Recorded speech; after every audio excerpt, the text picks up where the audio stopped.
Well, amid its funding crisis, SEPTA officials say its system is slowly recovering after the federal government ordered them to inspect and repair all 223 Silverliner 4 rail cars. Tonight, the agency restarted express service in the evening, and now they'll have more money to work with to make safety and infrastructure repairs.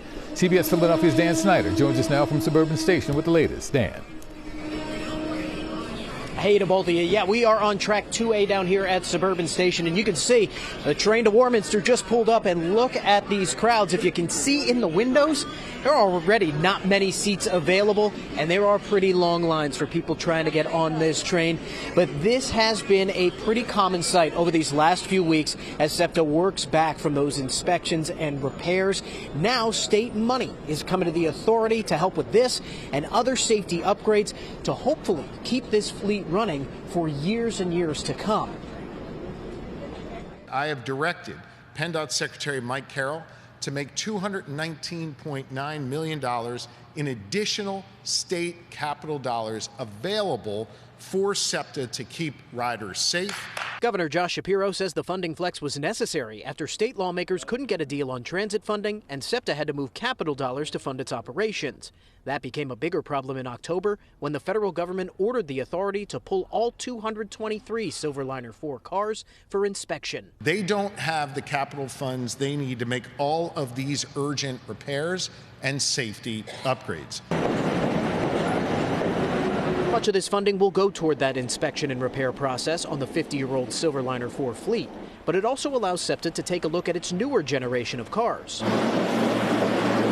While there have been no immediate issues to cause alarm, we want to make sure we're not missing anything. So we'll be able to do some work on the Silverliner 5s.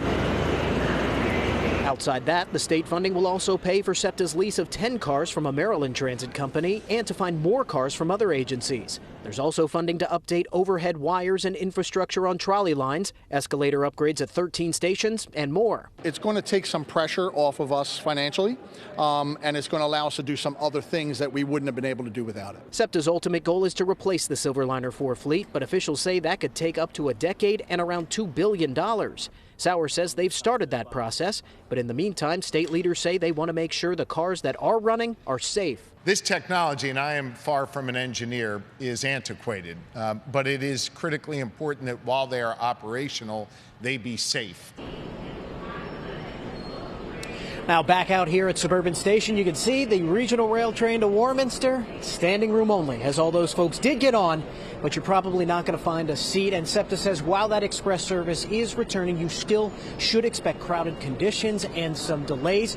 Now those cars from Maryland, those are expected to come and be on the tracks in a few weeks. SEPTA officials say they are still on pace to return all of those 223 Silverliner 4s to the tracks by late December.